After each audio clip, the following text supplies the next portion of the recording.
Fighting Evolved. I'm here with a good friend of mine and training partner, David Noah. David's an old school pro kickboxer. He's trained in multiple martial arts. He's been training with me for about a year, so we're lucky to have him with us today. Thanks, Dave. Thank you, sir. Alright guys, today's video is on straight line attacks and circular line attacks. A lot of guys throw a lot of techniques. They don't actually delve into the principles and the concepts related to them. So today we're going to actually take a look at those attacks and find out really that they're universal principles. That these principles apply to all martial arts. They apply whether you've got a weapon, whether it's a punch, whether it's a kick. These are universal concepts. So David, when you extend that right hand, anytime I'm dealing with a straight line, I'm working outside of this straight line.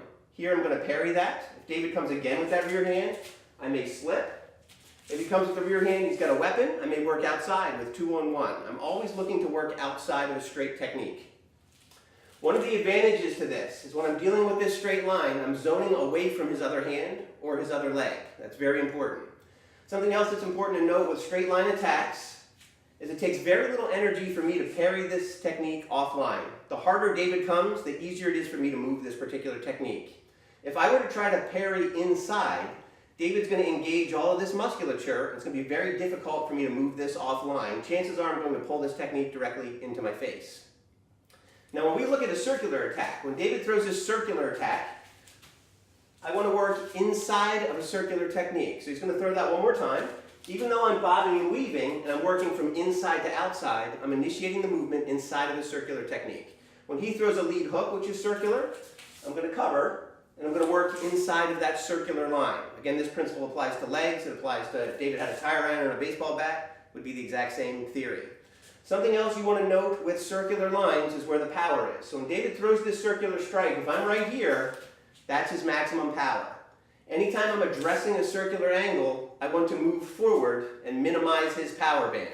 So if I bob and weave off this rear hand, I move forward so I can minimize that pressure if I do take the shot.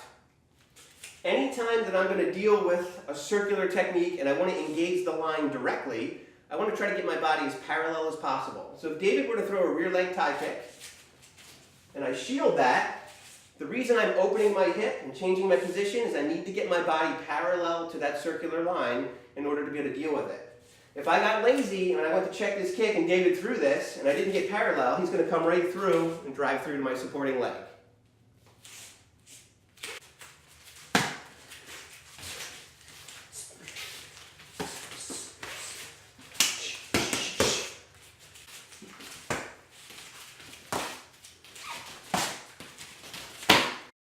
Okay, now that you've seen a few examples through the demos, if you look at the kicks and the punches, you're going to notice anytime a straight kick comes, I'm working outside that line. Anytime a circular kick would come, I'm working inside that line, trying to get my body parallel to that circular movement. You're going to see the same thing with the punches. There's 4 different martial arts used in the entries. You're going to notice that it's a universal principle. So now take this understanding that you have now back to the gym, check it out when you're working through combos and you're hitting pads, whatever you're doing. Notice where you're working with linear lines as opposed to circular lines. It's going to give you a greater understanding regardless of the martial art that you're training in. In closing, guys, questions, comments, concerns, you can post below. You can reach out to me at Instagram or Twitter. You can also contact me at Drew at Fighting Evolved if you have more detailed questions or there's something you'd like to suggest for a video in the future. Feel free to reach out to me. Train hard, train smart, train for a lifetime.